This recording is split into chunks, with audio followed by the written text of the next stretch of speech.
आप भूखे रह लेंगे, आप गुर्बत की ज़िंदगी गुजार लेंगे, बजाय ये प्राडो। यानी एक वो सलीम साफ़ी की मिसाल आपको देता हूँ, जावेद चौधरी की मिसाल देता हूँ।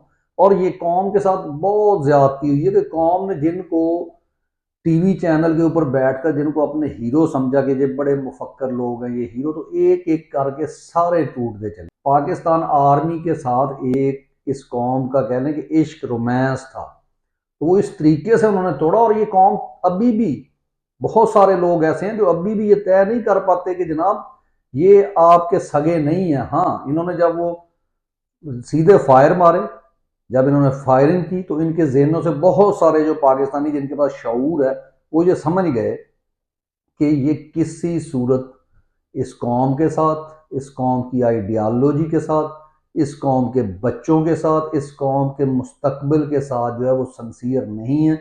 असल हमारे दुश्मन